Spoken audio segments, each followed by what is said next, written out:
এখন থেকে কাঁচা আমের আমসত্ত্ব বানানোর জন্য রোদের দিকে তাকাতে হবে না।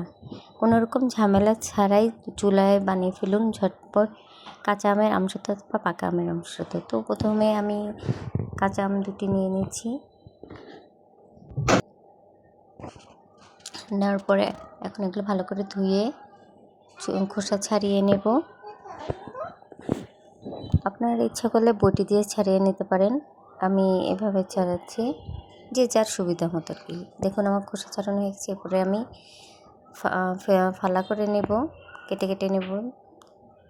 তো সে আমি পুরোটা দেখলাম না, এটা আপনারা সবাই জানে যে খোসা ছাড়িয়ে ফেলে নিতে হয়। এরপর আমি চুলায় একটা পাত্রে আমগুলো বসিয়ে দেব, অল্প পানি দিয়ে দেব যাতে পরবর্তীতে মানে পানি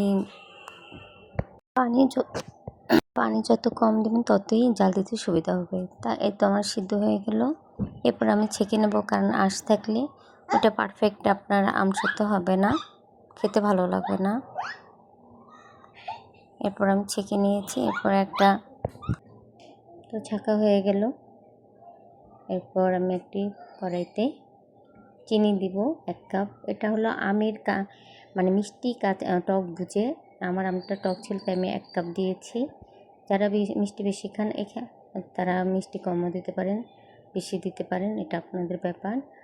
আমি এখানে মরিচ দিইনি, কারণ আমার মেয়েটা ঝাল খেতে পারে না, ছোটো তো, আর মিষ্টি পছন্দ করে, এই জন্য আমি শুধু মিষ্টি দিয়ে করতেছি। আপনারা ইচ্ছে করলে টক ঝাল মিষ্টি মিশ্রণ করেই করতে পারেন। আমি একটু বিট লবণ দিয়ে দিয়েছি, অন্য কাঁচা লবণ দিইনি। বিট লবণটা দিলে একটা গ্রান আসে আর খেতে ভালো লাগে।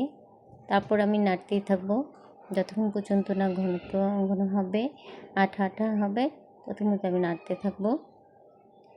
তো এরকম ঘন হয়ে আসলে একটা বড় বাবুল দেখা দিলে বুঝবেন যে আপনাদের আমসত্ত্বটা হয়ে গিয়েছে।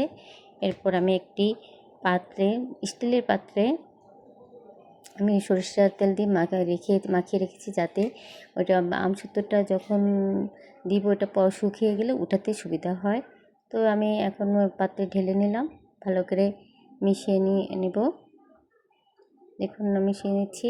এভাবে করে নিলে পরবর্তীতে আপনি এখন ফ্যানের নিচেও রাখতে পারেন, বাতাসও রাখতে পারেন, অথবা বাতাস ছাড়াও রাখতে পারেন। আপনি কিছুক্ষণ রাখার পর আধা ঘন্টা রেখে দিলে হবে। দেখুন হয়ে গেছে, এই তো আমার আমসত্ত্ব হয়ে গেছে। তো কোনোরকম ঝামেলা ছাড়া আপনি এভাবে রেসিপিটা ফলো করলে এভাবে সুন্দর হবে। আমি আরও কিছুক্ষণ রাখতে পারি, কিন্তু আমার মেয়ে খাওয়ার জন্য অস্থির, তাই উঠিয়ে ফেলেছি। আরেকটু হলে আরেকটু ভালো হতো। তো হয়ে গেল রোদ ছাড়া আমার আমসত্ত্ব। কেমন হচ্ছে জানাবেন কমেন্টে, আপনারাও ট্রাই করবেন।